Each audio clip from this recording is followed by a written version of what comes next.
Assalamualaikum warahmatullahi wabarakatuh. Sedulur Sobat Desa semuanya, berjumpa lagi di konten saya Sobat Desa. Hari ini kita sudah janjian sama salah satu pengusaha muda di Kabupaten Pekalongan. Ini saya sudah sampai di depan rumahnya. Kira-kira kita akan wawancara seputar apa? Coba nanti kita saksikan bersama. Check it out. Assalamualaikum. Assalamualaikum. Wah, ini dia bosnya. Alhamdulillah ada di rumah. Bos, selamat Ya. pagi bos. Pagi. Terima kasih. Gimana? Boleh masuk bos? Ya silakan. Ya. Mampir ke kebun saya. Kita hari ini pengen ini bos tanya-tanya. Bos ini kan salah satu sosok inspirasi ya buat sobat desa semuanya. Wong desa tapi rezeki kuto. Ini salah satunya. Bos Ndowi, Bos Sida, tapi Sida. Kita akan tanya-tanya seputar pengalaman beliau dari awal sampai akhir tentang kenapa sampai sukses ya. Modelnya seperti apa, dulu seperti apa, dan lain sebagainya. Simak baik-baik di Sobat Desa. Jangan lupa subscribe. Oke, kita akan wawancara dengan bosnya di rumah yang belakang. Ini rumahnya luar biasa, gede sekali ya bos. Alhamdulillah. Nah, kita masuk ke ruangannya. Ini ruang kerja ya bos. Di sini aja kayak enak ini buat wawancara. Ya sobat desa, sudah sama Bos Dowi, Bos Batik Sida yang bergerak di bidang perbatikan. Kaos batik ya bos? Iya, Mas Batik. Bos Dowi, kita datang ke sini pingin coba tanya-tanya, pingin sharing ya. Awal mula dari Bos Dowi ini sukses, belum sukses sampai sekarang ini. Dari awal bisa diceritakan seperti apa dulu, prosesnya seperti apa dan sebagainya. Gitu Bos Dowi ya? Iya. Boleh ya? Oke sobat desa, menarik sekali perbincangan kita hari ini ya. Buat sobat desa semuanya, barangkali ini konten ini bisa dijadikan sebagai salah satu inovasi buat teman-teman yang pengen berwirausaha biar seperti Bos Dowi ini. Oke Bos, dulu ini sebelum sukses seperti ini, Bos Dowi ini kerjanya seperti apa? Saya itu dulu sebenarnya kuliah Mas. Kuliah apa? Dulu kan pertama kali kerja itu saya dari SMP itu saya sering senangnya itu kerja. Dari SMP saya udah sekolah sambil kerja, terus SMA sekolah sambil kerja. Dulu SMP saja, saya itu dulu SMP itu sering sama itu, saya dulu kan budidaya puyuh itu. Puyuh? Nah, puyuh terus Telur puyuh telur ya? puyuh Punya dari- sendiri? punya sendiri. Saya dari dulu dari beli cuman 50 ekor terus sampai 100 ekor terus dulu sampai pernah 10.000 ekor juga pernah. Berarti bisnis pertama dulu Telur puyuh. sebelum telur puyuh pernah jadi buruh apa atau Saya kan dulu SMP itu udah kerja Mas. SMP Udah kerja. Jadi pokoknya dari kecil itu kalau sama kerjaan itu hobi, seneng Mas. Senengnya kerja. Pekerjaan itu hobi ya. Iya. Jadi namanya juga kita orang nggak begitu mampu, jadi kan orang tua pinginnya anaknya jadi pegawai, jadi ya sekalian orang tua biayain sekolah, kita sambil kerja. Kita juga dididik orang tua disiplin, jadi kita sambil kerja disiplin sama sekolah juga gitu. Terus SMP saya budidaya puyuh, sampai SMA saya tak jalanin sampai budidaya puyuh sambil uangnya itu kan buat ongkos sekolah juga. Terus jadi orang tua itu Berarti sudah mandiri ya? udah mandiri dari SMP, mandiri. udah mandiri. Saya tuh kan dulu kan kalau pulang sekolah, sebelum berangkat sekolah saya harus ngurus itu dulu, puyuh-puyuhnya dulu tak urus. Nanti setelah pulang sekolah Saya sambil sekalian beli pakan ternak itu. Sorenya kita ngurus Poyo lagi. Itu sampai SMA. Sampai SMA. Tapi nggak ganggu aktivitas Enggak, sekolah. alhamdulillah enggak. Dulu itu kalau teman-teman banyak yang pergi kemana sama teman-teman saya itu malah jarang saya ya di rumah ngurus kerjaan tuh. Masalahnya kan Jadi berarti dari SMP sudah kenal duit ya? ya dari dulu lah, saya dari dulu banget. Kalau sekarang saya katakan orang udah melalui beberapa proses, sekarang saya udah belum sukses sih belum, tapi kan udah bisa kerja alhamdulillah. Itu saya prosesnya itu lama banget. Dari jatuh bangun saya kerja saya pernah puyuh, terus jual kayu bakar. Pernah juga saya jual kayu bakar. Jual kayu bakar, saya kan Pertama kali berarti Poyo ya? Poyo Berapa tahun itu bos? sampai 3 tahunan lah lebih lah. 3 tahunan. Dari SMA kelas 3. Poyo, kemudian setelah Poyo, kenapa kok nggak terus sampai sekarang Poyo bos? Itu kan dulu waktu itu kan banyak flu burung itu mas. Ya, terus Tahun subsidi. berapa kira-kira sekitarnya? 2000 berapa ya? Ya 9 berapa bukan 2000. Ya 2002 apa 2000 berapa Dua, ya? kurang lebih lah. Terus apa namanya? Itu kan waktu itu kan subsidi buat pakan ternak kan dicabut. Jadi kayak nggak ada hasilnya itu sih. Jadi lagian juga ada marak virus flu burung itu. Saya tuh terakhir budidaya Poyo itu kena flu burung itu satu hari itu 50 ekor. Jadi, mati. Waktu flu burung pertama kali flu burung. Jadi agak ada kendornya di usaha kita lagi. Waduh, ini ya jadi beres nih kalau lanjutin. Ini bos, jangan jadi pertanyaan. Dulu usaha pertama kali yaitu jualan telur, itu modalnya berapa bos? Pertama kali Saya tuh kerja. dulu gini mas, kalau orang tua kan kalau anak pelajar itu kan pasti dibeliin sepatu baru, tas baru, terus buku baru, yang pokoknya serba baru lah, sepeda baru. Kalau saya tuh dari dulu tuh gini, jiwa usahanya itu dari dulu. Jadi ketika bapak mau beliin saya sepatu, saya nggak minta, saya beliin itu aja atau puyuh buat usaha. Berarti saya itu pakai sepatu bekas semua, tas bekas, sepatu bekas, sampai sepeda pun bekas semua. Tapi alhamdulillah sekarang Beneran sudah itu? berhasil. Bener. Saya masih dulu waktu SMA aja, saya itu kalau dulu kan juga masih budidaya puyuh ya, mau minta uang bapak itu buat tak beliin buat modal puyuh. Itu paling Masih ingat bos? masih ingat Berapa ya kira-kira? sekitar butuh itu kan 500.000 buat beli. Buat kandangnya juga. Karena bikin sendiri saya dulu. Bikin sendiri, minta uang bapak itu kan. Pasalnya buat bantu ekonomi. Ya, saya itu prinsipnya gini. Biar nggak ngerepotin orang tua lah. Jadi sambil usaha sendiri, sekolah biaya sendiri. Orang tua paling bantu sekedar lah gitu loh. Ya. Masalahnya kasihan orang tua dari dulu saya itu. Berarti dulu Poyo sempat ini juga ya, sempat sukses. Saya dulu tiap hari itu sampai 1.000 telur sampai 2.000 telur masih aku bisa.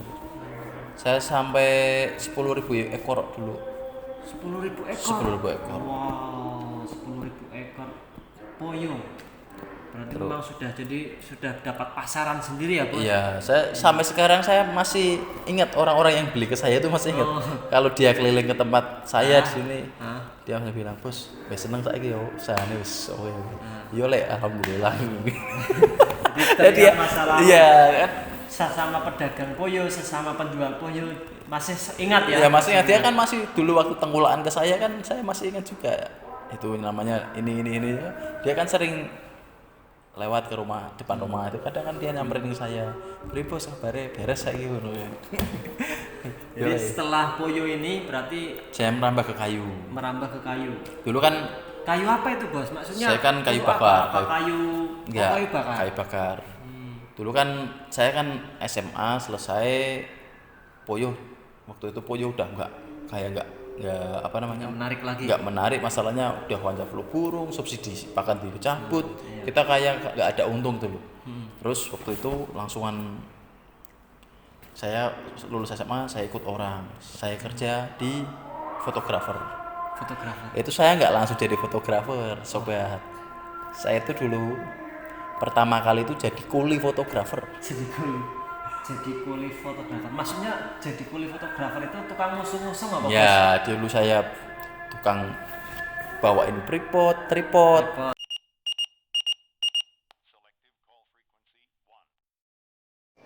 Jadi seperti itu ya bos.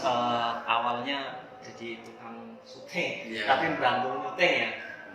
Terus gimana bos? Terus dulu kan SMA selesai, saya terus belajar ikut orang jadi fotografer sama syuting itu. Jadi kulinya di desa saya sendiri di sini. Terus waktu itu kan bapak kan pengennya ada anaknya jadi pegawai. Terus saya itu kan harus sekolah juga kan. Jadi saya 3 tahun ikut syuting itu kan sekalian tak manfaatin untuk kerja juga. Saya 3 tahun ikut syuting, terus saya sambil jualan kayu bakar waktu itu. Setelah saya ikut syuting selama 3 tahun, saya daftar kuliah di STAIN. Oh, sempet kuliah juga ya bos? Di STAIN. Jurusan apa bos? Perbankan, D3 perbankan waktu itu. Ternyata dia orang perbankan, Iya. sobat desa. Terus sempat kuliah sambil bayar sendiri, sambil ikut syuting juga, motret, mau syuting itu kan sambil kerja dulu. Satu kuliah, bapak saya juga nggak ngerti saya kuliah, saya pokoknya pulang udah saya daftar, dia baru tahu saya kuliah. Jadi saya itu kalau pingin itu jarang minta ke orang tua. Jadi Itu benar-benar mandiri. pingin mandiri, lihat orang tua juga sudah tua, kasihan saya masih punya adik-adik juga waktu itu kan gitu. Tapi itu pun bikin motivasi saya, jadi biar tambah semangat gitu loh.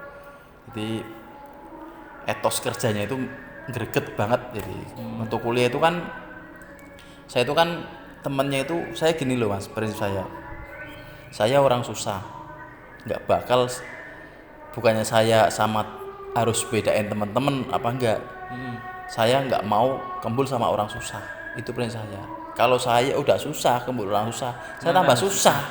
Masalahnya gimana? Berarti Itu prinsip intinya saya. Ada penyemangat, motivasi. Iya, jadi Motivasi. orang susah tetap tak kembulin, terus saya harus kembul sama orang-orang yang Sudah sukses. sudah sukses. Jadi Itu salah orang-orang satu. kaya itu juga, saya sekolah itu kuliah, saya itu kan waktu kuliah itu saya jadi kepala sekolah, ketua kelas ya, ketua kelasnya itu. Saya nggak pernah main sama orang nggak kaya, saya harus orang kaya. Masalahnya gimana?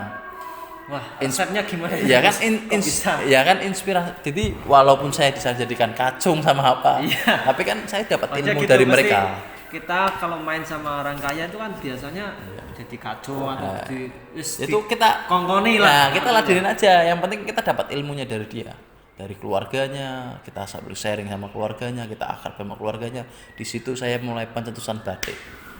Jadi waktu itu saya kan sering main sama. Mengawali inisiasi batik itu apakah pertama dulu memang niru temen atau Enggak. gimana bos? Saya kan gini loh, kalau kita prinsipnya gini, kalau kita pingin jadi bengkel, kita berteman sama orang bengkel, pasti kita jadi bengkel. Ya. Kalau kita pingin jadi pengusaha, kita berteman sama pengusaha, kita jadi pengusaha. Kalau kita pingin jadi penjual pepaya, kita berteman sama penjual pepaya, pasti jadi penjual pepaya. Itulah. Jadi saya itu dulu temannya itu satu kelas itu banyak bapaknya yang penjualan batik. Pengusaha batik. Banyak.